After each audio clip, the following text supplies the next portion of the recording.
Thank you, Mr. Mavinga. Mr. Schneider, please. Mr. Chairman, let me express my appreciation to you and to Senator Flake, the members of the Senate Foreign Relations Subcommittee on Africa, for the opportunity to testify this morning and for focusing attention on what we do see as a looming electoral crisis in Zimbabwe. Crisis group, as you know, is independent, nonpartisan, and non-governmental, and we try and provide field-based analysis of the drivers of conflict and offer some policy prescriptions to try and prevent deadly violence or to bring it to an end where it exists. We've reported on Zimbabwe's dismal state of governance, deterioration of human rights, and worsening economic conditions for more than a decade. In March 2008, our pre-electoral report was entitled Prospects from a Flawed Election. Unless urgent actions are taken over the next several weeks, we fear Zimbabwe is facing deja vu and essentially return to the same potential chaos that we saw in 2008. Our May report, which I believe the committee has, cited the absence of a level playing field. Recent actions have tilted the playing surface even more sharply. Last Thursday, for the first time since the coalition government of ZANU-PF and the two MDC factions were formed, President Robert Mugabe issued his first presidential decree under emergency power, setting the election date for 31 July.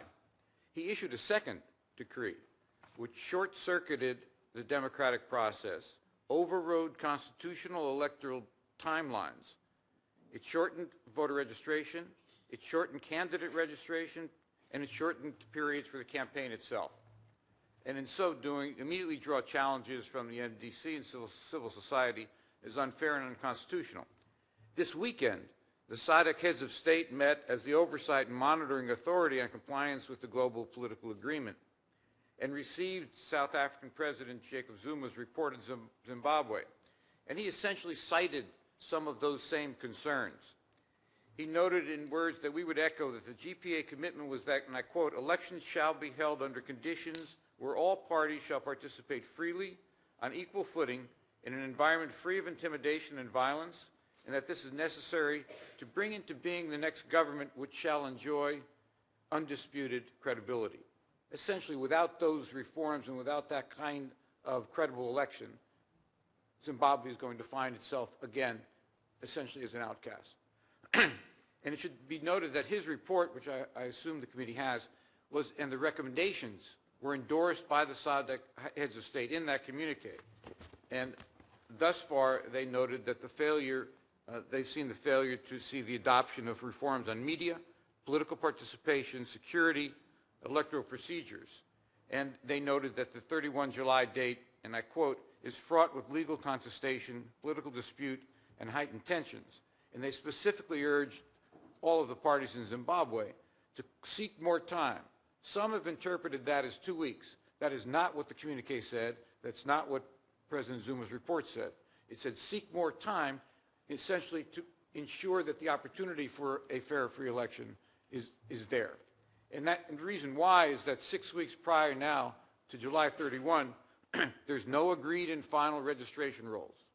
There's no electoral law approved by the Parliament, no candidates formally nominated or approved by the nomination court, not only for president, but for 358 parliamentary seats and in local and urban and rural councils as well. There's little time for ballots to be printed, less time for them to be distributed to basically 9,500 polling stations, no time for the 30-day campaign set out in the Constitution after the candidates are approved. There's no testing of electronic tabulation processes, no agreement yet for who the domestic electoral monitors can be, nor authorization for international electoral monitoring, and no transparent indication of how the election will be funded, which the committee has already raised in the previous testimony. Our single greatest worry, however, is the conduct of Zimbabwe's security forces leading up to elections, the day of elections, and the post-election period. We've urged, obviously, an end to state-sponsored violence for security reform, protection of civil society and political party activists, as necessary to end the politics of fear in Zimbabwe.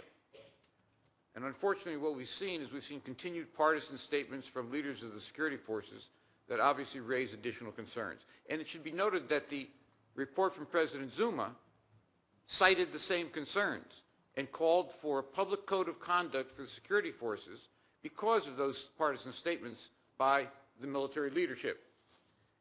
And we've seen, and we reported in May, that the Zimbabwean armed forces have expanded their deployment nationwide, particularly into swing provinces, in Manicaland and Masvingo, for legitimate, on the face of it, purposes: food distribution, disaster preparedness, and carrying out research on the Army's history during independence.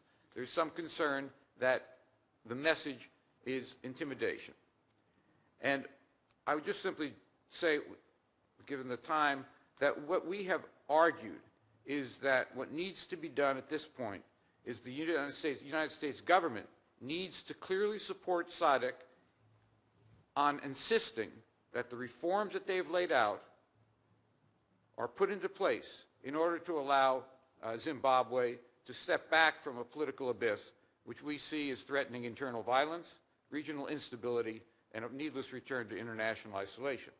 And that's why our answer to your question, what the U.S. should do, is support SADC in all possible ways, to insist on the minimal red lines for a credible electoral process, urge SADC to deploy as early as possible a nationwide monitoring and observation network that covers electoral infrastructure, electoral security, ideally embedding SADC police with Zimbabwe police, and electoral participation.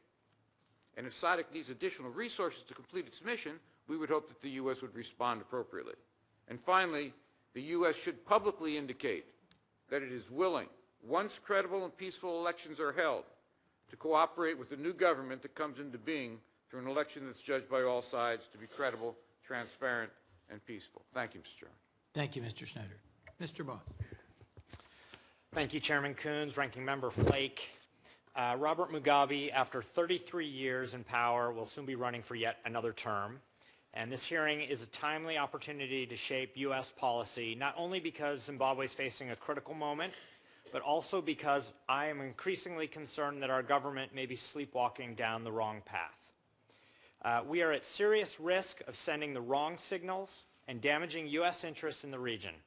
This danger is especially high while the Assistant Secretary position remains vacant. Let me start with 3 analytical points. First, I believe it is already far too late for a free and fair election in 2013. The ZANU-PF intimidation machine has been running full steam for the past 5 years. Local party bosses know who the opposition sympathizers are, in some cases even going door to door and marking houses. The police have repeatedly raided civic groups.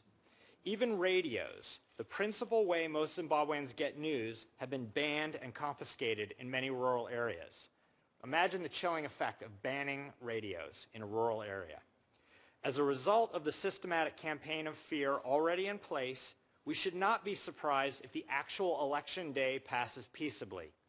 We should thus severely discount the relevance of observers that just fly in and declare voting calm and orderly. Second, even if Mr. Mugabe somehow loses, ZANU-PF will not allow Morgan Tsvangirai to become president. We know this because it's already happened. In 2008, Mr. Mugabe lost the first round. While he was surprised at this defeat, he was prepared to step down, but the military convinced him to stay and promised him that they would ensure his victory in a second round, and indeed they did. Under the direction of senior army officers, party militias attacked the MDC's supporters and the nation's civil society networks. At least 80 people were killed, hundreds went missing, thousands were injured, and hundreds of thousands of Zimbabweans were driven from their homes. There is no reason whatsoever for us to believe that in 2013 this will be any different. Mr. Mugabe will simply not step down if he loses. So if the outcome is already decided, then it cannot, by definition, be a competitive election. In fact, the election itself is not an expression of democratic will, nor a process for Zimbabwe to select a political leader. It is, in reality, a form of political theater only grudgingly tolerated by Mr. Mugabe. If we focus on the minor details, the deep weeds of the electoral process, like the current wrestling over the election date or the length of the registration process, I fear we will miss this bigger picture. Third, Zimbabwe's economic collapse has been halted, but reports of a broad recovery are premature. The end of hyperinflation and the modest bounce back are welcome, but these are also the predictable result of dropping a worthless local currency and moving to the US dollar. The Finance Minister, Tendai Biti, has done a very impressive job under grim conditions, but the foundation for a full economic turnaround is still missing. Also missing are hundreds of millions of dollars in diamond revenues controlled by ZANU-PF and the military. Instead of paying for Zimbabwe's reconstruction, the country's diamonds are funding the repression machine. So what does this all mean for U.S. policy? I'll quickly offer 3 suggestions. First, the United States should become more active and creative on Zimbabwe policy. Zimbabwe does not want to remain a pariah state, a fact that we should be able to leverage. This need not cost blood or treasure. It does mean working in a nuanced and resourceful manner with like-minded allies to find opportunities to increase political and economic freedom. When necessary, we should deploy the full capabilities of the U.S. government, including and beyond the State Department. Second, we absolutely should not endorse an election whose outcome is already known, nor should we prematurely normalize relations. Engagement and flexibility does not mean appeasement. The absence of wide-scale violence is not the same as a credible election. Until the signs of true political reform are clear, we should keep in place our current travel and financial sanctions against those responsible for violence and political repression. Similarly, the U.S. should resist any premature efforts to clear Zimbabwe's arrears at the international financial institutions. Recall, if you will, that the Zimbabwe Democracy and Economic Recovery Act became U.S. law in 2001 and was co-sponsored by Senators Bill Frist, Jesse Helms, Joe Biden, Hillary Clinton, and Russ Feingold. The Act's conditions for re-engagement are still appropriate today. These include restoration of the rule of law, freedom of speech and association, and an end to violence and intimidation. I am worried that our government may be sending premature signals that these have been restored when they most certainly have not. Finally, the U.S. should prepare for real change in Zimbabwe. Despite my short-term pessimism, I'm optimistic about Zimbabwe's long-term future and for building a fruitful partnership with the United States. We should be actively seeking dialogue with potential future leaders, planning for quick-reacting forms of recovery assistance, and finding ways of aiding democratic forces. To conclude, Zimbabwe has fallen off the U.S. foreign policy agenda just at the time that the rest of Africa is booming and becoming an important partner for the United States. If we are seen as accepting a sham election, it will damage America's reputation at just the time we should be standing on principle. We may have limited policy tools to influence events in Zimbabwe, but it is in our long-term interests to help encourage the country to turn away from the hatred and fear of the past and toward a new Zimbabwe based on openness, prosperity, and freedom. Thank you. Well, thank you, Mr. Moss, Mr. Schneider, Mr. Mavinga. Mr. Moss, if I might, you offer in some ways the most bracing and broad summary of what I think is a common theme across all 5 witnesses today, which is grave concern that should elections be held on an accelerated timeline, there is virtually no chance that they will be peaceful, free, fair, effective, respectable, certifiable. You urge that the United States become more active and creative on Zimbabwe policy, yet also recognize we have relatively limited policy tools. And I would agree with your assertion that we should not be lifting sanctions simply in response to a peaceful election, but should instead insist on the whole menu of respect for private property, for human rights, for open civil society, for free media, as well as the precondition being a free and fair election. How would you suggest we go about being more innovative, more active, more creative on Zimbabwe policy? What else would you urge on this subcommittee at least? Thank you for the question. Look, I think it's not just a matter of engaging or not engaging, lifting sanctions or not lifting sanctions. The United States is can be a very creative and powerful actor. It can be a player if we're actively engaged, and it can be a player if there's direction given to the administration from above or from Congress to try to achieve a particular outcome. What I fear I've seen, particularly over the last 4 years, is a stepping back of the United States, where they're frustrated that sanctions haven't led to the outcome that we may desire, and that our policy tools are limited. So we become passive actors, and in a sense we outsource our foreign policy to SADC or sometimes to the South Africans, which may have very different outcomes in mind. And while on paper we may share some of the very same interests, we don't always behave in the same manner.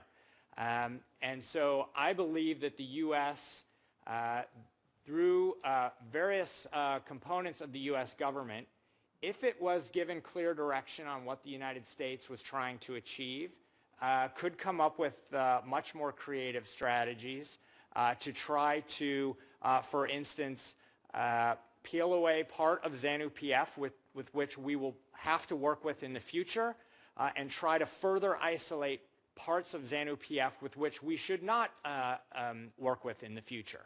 And I think that kind of nudge could make an important difference, not just in Zimbabwe, but internationally, where we've seen a general stepping back, including among our European and other allies, which have also gotten frustrated with Zimbabwe. And thank you, Mr. Snyder. ICG's recent report